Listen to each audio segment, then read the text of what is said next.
C'est dans le premier épisode. Quelle idée de faire un truc pareil. Le mec a tellement dépassé les limites humaines que même le créateur du manga a arrêté d'essayer d'expliquer comment c'est possible. On parle d'un type capable de faire exploser un monstre géant de la taille d'un immeuble avec un coup de poing, comme s'il écrasait un moustique.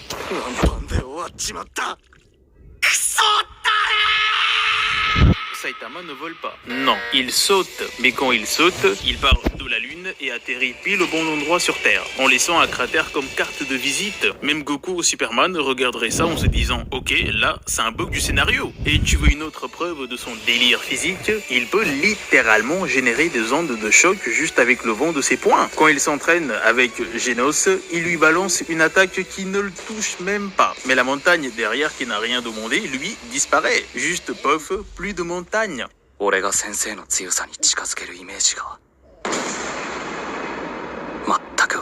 Si ça c'est absurde, sa résistance l'est encore plus. Tu peux le balancer par terre, le tabasser, t'acharner sur lui, son gros crâne restera toujours aussi lisse et lumineux.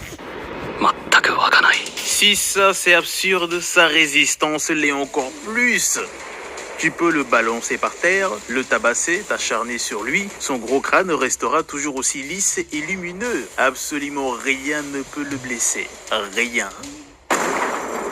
Le gars a été envoyé sur la Lune par un coup de pied au cul cosmique et il n'a même pas perdu son souffle, alors que personne ne peut survivre plus de 90 secondes dans l'espace sans combinaison. Genre qui fait ça? Même les lois de la physique ont abandonné. Et comme si ça ne suffisait pas, il est immunisé à la chaleur, au froid, au feu, à la glace, à tout en fait.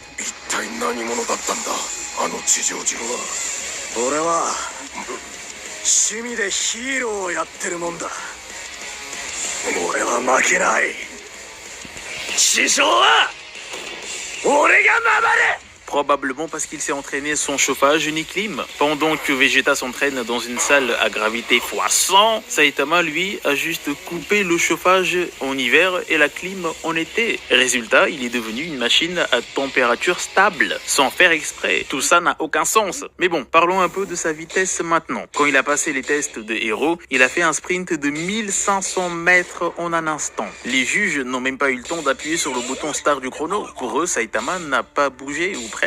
T'imagines la gêne? Les autres transpirent, s'étirent, ils sprintent à fond et lui, il cligne des yeux et c'est fini. Le gars peut suivre sans effort des ennemis plus rapides que le son, bloquer des projectiles à la vitesse de la lumière. Et malgré tout ça, il n'arrive toujours pas à attraper un moustique. Oui, la plus grande faiblesse de l'être le plus fort de l'univers, c'est un insecte de 2 mm.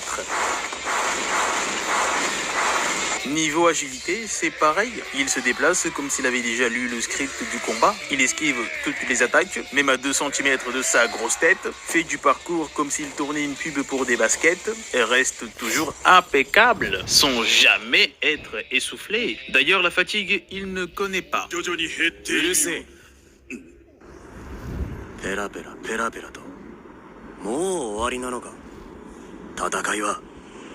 Même après avoir lancé un coup de poing capable d'effacer une planète, il ne transpire pas. Et sa dextérité, n'en parlons pas. Saitama est capable de frapper avec une précision chirurgicale. Comme quand il a explosé toutes les taupes dans la machine Wakamol avec une vitesse inhumaine, sans rater une seule fois. En plein combat, il peut entendre des conversations à des kilomètres. Pourquoi? Parce qu'il a des sens hors du commun. Genre le mec tabasse un monstre géant tout en captant une vitesse inhumaine, sans rater une seule fois. En plein combat, il peut entendre des conversations à des kilomètres. Pourquoi? Parce qu'il a des sens hors du commun. Genre le mec tabasse un monstre géant tout en captant que son voisin se plaint du prix du poisson au marché. Non mais les gars, imaginez le niveau de désintérêt. つまんねえな。今回は少し期待したんだけどな。Quel manque de respect. Petite info, monsieur n'a jamais mis les pieds dans un dojo. Le gars est devenu un monstre du corps à corps par pure expérience de terrain. S'il vous plaît, Saitama, c'est le type de gars qui a appris à se battre à l'ancienne. Pas de maître, pas de technique spéciale, pas de katana stylé, juste lui, des monstres et des baffes qui partent à la vitesse du son. Mais à force de massacrer tout ce qui bouge, il a fini par devenir un véritable expert du combat. Même si son style de combat ne ressemble à rien, ça reste terriblement efficace. Garo, l'un des meilleurs artistes martiaux du manga, le dit lui-même. La plupart des mouvements de Saitama sont inutiles. En gros, le mec balance ses coups n'importe comment.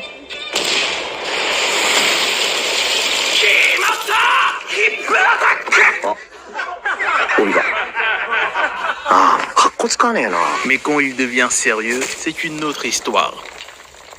Là, Saitama passe en mode prédateur. Il lit ton mouvement avant même que tu l'aies pensé. Il contre, il frappe, et tu voles comme un insecte devant un ventilateur. Et ce qui est fascinant, c'est qu'il n'a même pas besoin de s'entraîner pour avoir des techniques de combat. Son instinct et sa puissance brute font tout le travail. Parfois, il va même utiliser son environnement. Genre balancer un ennemi à travers un immeuble juste pour en assommer un autre derrière. Un vrai carnage. Et quand il veut juste assommer quelqu'un au lieu de le réduire en poussière, il sort par exemple des mouvements de karaté.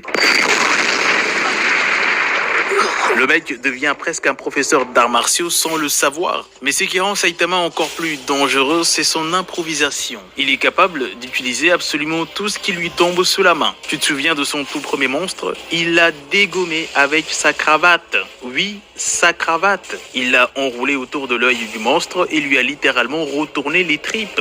Depuis, ce genre de réflexe est devenu une habitude. Si un coup de poing ne suffit pas, ce qui arrive jamais, il trouve autre chose. Une idée débile, absurde, mais terriblement efficace. Saitama, c'est le genre de combattant qui invente une stratégie pendant que son adversaire essaye encore de comprendre ce qu'il vient de se passer. Et le plus ironique dans tout ça, c'est qu'il ne ressemble pas à un monstre. Il est chauve, air blasé, jogging jaune, mais quand il dégage son aura, c'est fini. L'atmosphère change. Tout le monde sent la pression. C'est cette espèce d'énergie écrasante, silencieuse, qui te fait comprendre que t'es face à quelque chose qui n'est plus humain.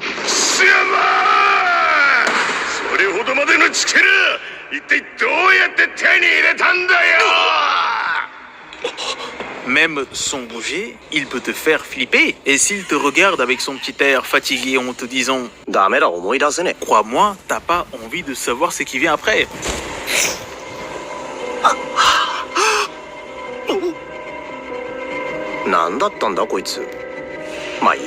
Sora ne serait jamais devenu aussi fort sans sa volonté absolue. Souviens-toi, son entraînement légendaire, sans pompe, sans abdos, sans squat, 10 km de course tous les jours, sans air conditionné ni excuses. Le mec a littéralement vomi du sang, failli s'évanouir, mais n'a jamais arrêté. C'est cette obstination presque suicidaire qui lui a permis de casser ce que l'univers appelle son limiteur. En gros, la barrière naturelle qui empêche les humains de devenir des dieux. Saitama, lui, il a juste explosé à coups de volonté pure et dure. Il est devenu la preuve vivante qu'un humain, poussé à l'extrême, peut atteindre l'impossible. Et si tu pensais que tout ça n'était que physique, t'as tout faux. Fubiki l'a remarqué. Saitama est pratiquement insensible aux attaques mentales. Les illusions, la télépathie, la manipulation psychique, tout ça pour lui, c'est rien du tout. Son mental est tellement stable qu'on dirait un mur de béton. Rien ne passe. Saitama, c'est le mec tellement fort qu'il a cassé le concept même de shonen.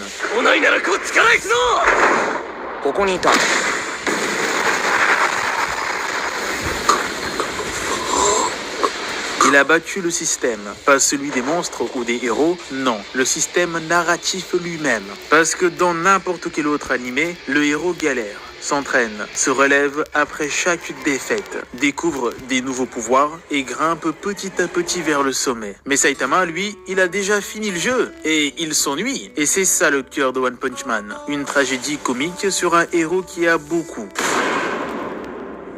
trop réussi. Le mec a tellement travaillé qu'il a atteint la perfection. Et la perfection, c'est vide. Chaque combat est une blague. Il frappe une fois et c'est fini.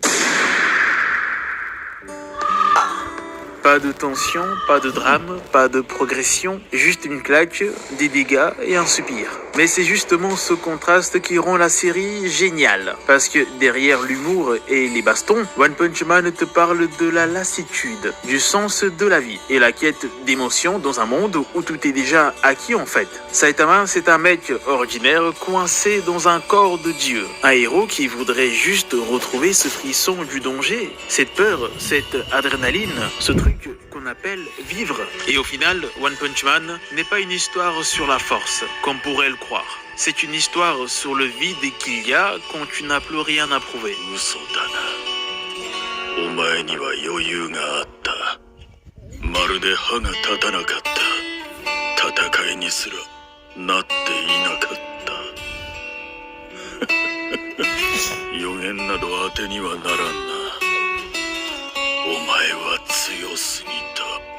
Quand le vrai combat n'est pas contre des monstres, mais contre l'ennui. Tu vois, c'est pas juste une parodie du shonen. C'est une réflexion sur ce qu'on fait quand on a tout. Et dans le cas de Saitama, il fait les courses, il oublie les promos au supermarché, et il attend qu'un ennemi digne de lui tombe du ciel. Parce que quand t'as déjà atteint le sommet, la vraie question c'est pas jusqu'où tu iras, mais est-ce que tu seras capable de ressentir quelque chose là-haut.